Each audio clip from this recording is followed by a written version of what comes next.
Coffee ನಾಡು ಚಿಕ್ಕಮಗಳೂರು ಅಂತ ಅಂದ್ರೆ ಅದು ಬೆಟ್ಟ ಗುಡ್ಡಗಳ ಮಧ್ಯೆ ಪ್ರವಾಸಿಗರನ್ನ ತನ್ನತ್ತ ಸೆಳೆಯುವಂತಹ ಒಂದು ಪ್ರವಾಸಿ ಸ್ಥಳ ಅಂತ ಕೂಡ ಹೇಳ್ತೀವಿ.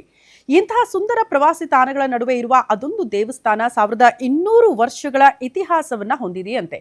ಹಾಗಾದ್ರೆ ಆ ದೇವಸ್ಥಾನ ಯಾವುದು, ಅದರ ವಿಶೇಷತೆ ಏನು ಅಂತ ಯೋಚನೆ ಮಾಡ್ತಿದ್ದೀರಾ? ಆ ಕುರಿತ ಒಂದು ರಿಪೋರ್ಟ್ ಇದೆ, ನೋಡ್ಕೊಂಡು ಬರೋಣ.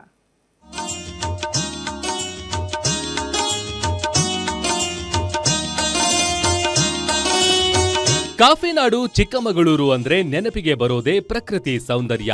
ಇಂತಹ ಸುಂದರ ಪ್ರವಾಸಿ ತಾಣಗಳ ನಡುವೆ ಚಿಕ್ಕಮಗಳೂರು ನಗರದ ಹೃದಯ ಭಾಗದ ಬಸವನಹಳ್ಳಿಯಲ್ಲಿರುವ ವೇಣುಗೋಪಾಲ ಸ್ವಾಮಿ ದೇವಸ್ಥಾನ ಇತಿಹಾಸದ ಜೊತೆಗೆ ಸಾವಿರಾರು ಭಕ್ತರ ಆಧ್ಯಾತ್ಮಿಕ ಶಕ್ತಿ ಕೇಂದ್ರ ಕೂಡ ಆಗಿದೆ.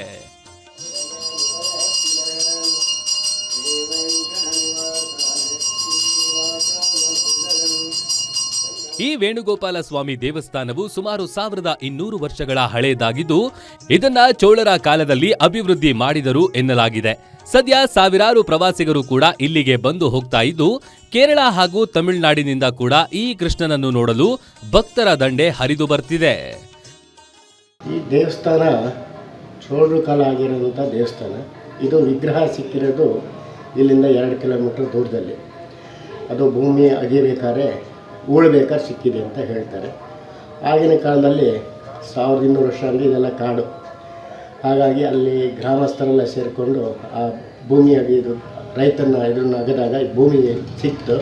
ಈ ದೇವಸ್ಥಾನದಲ್ಲಿ ಹಾಡುಗಾರಿಕೆ, ವೇಣುವಾದನ ಮತ್ತು ಹರಿಕಥೆಯಾಗಿ ಪ್ರಾರಂಭವಾಗಿ ಪ್ರತಿದಿನ ಉತ್ಸವಾದಿಗಳಿರುತ್ತೆ.